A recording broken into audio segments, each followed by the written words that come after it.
All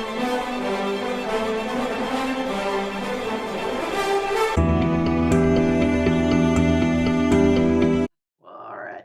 Welcome back, friends.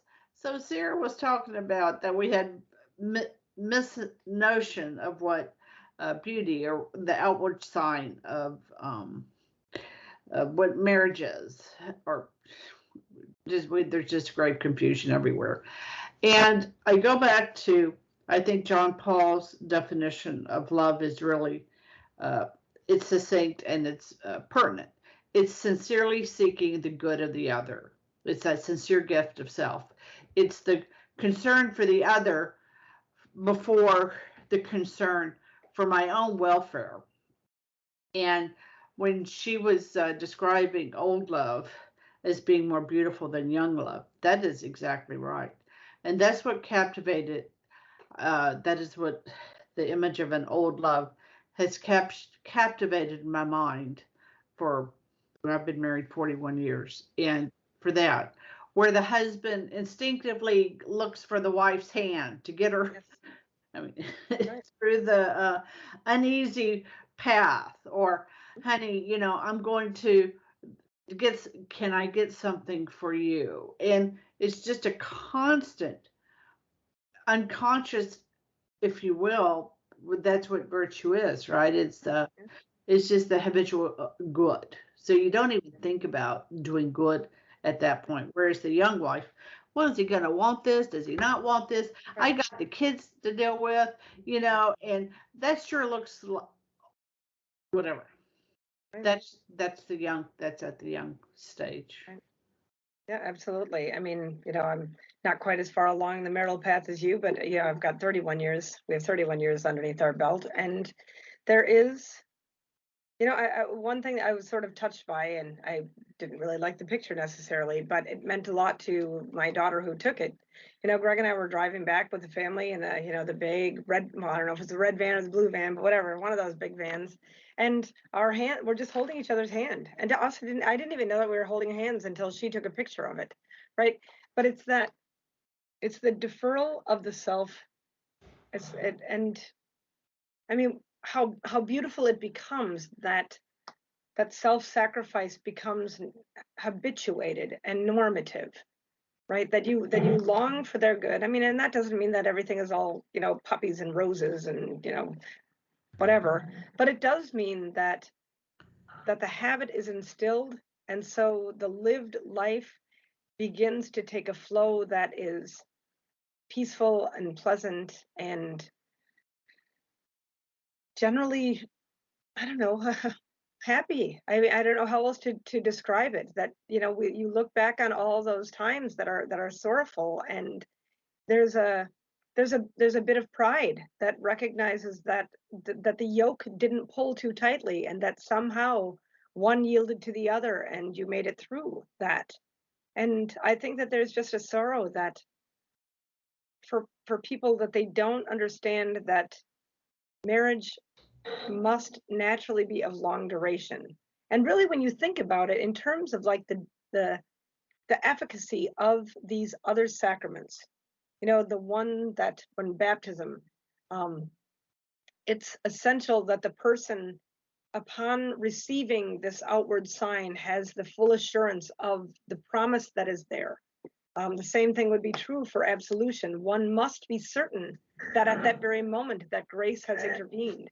But in marriage, it truly is, and even like the Blessed Sacrament, right? I mean, when we go to the church and we receive the body, blood, soul, and divinity of Christ, that Eucharistic, to be within the Eucharist, right? To have our Christ's body, blood, soul, and divinity presence within us is of longer duration than the pouring of the water. It's of longer duration than the absolution, but it has to come to its end. But the sacrament that comes with marriage is unbelievable and beautiful in its endurance. That's Every right. single day, every single minute, every single hour, you can call upon the grace of that sacrament, and it is as present to you at that moment as it was when it was first bestowed, as present to you at that moment as it will be, God willing, after 60 years of marriage. I mean, that is astounding. It is a sound. So let's see. Why do I have? Do you hear an echo? No. I'm not hearing an echo. Yeah. Okay. Sorry about that. Every so often we have a little tech, as people are familiar with at this point. Right.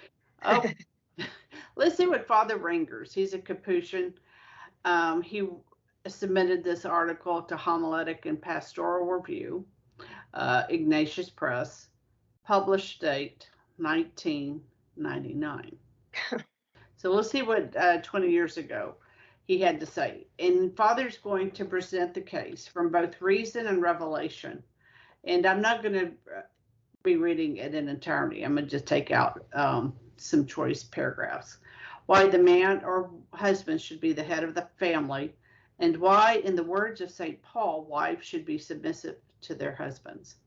So we took up birth control right out of the gate. So let's tackle this one too. The family needs a head, and a there is important. It is not hard to get people to agree that parents have true authority. It is especially difficult in our modern society to get people to agree that the family must have a head. It's true.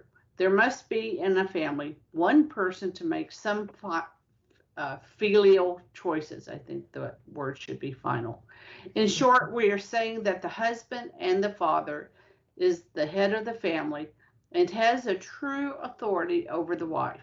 He has the right to command. This does not mean universally, indiscriminately, but in a defined area. To define this area requires discussion by the individual husband and wife. So it's the husband and wife that kind of come to this area of definition. This does not mean that the area is completely to be determined by subjective mutual agreement, which would be a discussion. The nature of things according to God's plans will demand some priorities for the husband and some for the wife. The bonum fide, the good of the faith, for instance, will have to have a priority of choice. Moral goods have a priority over economic advantage. But a large part of the area will differ for different couples according to their own agreement. Eventually, the area will be determined, and within this area, the wife owes obedience to the husband. He has the right to command, which means to make the choice.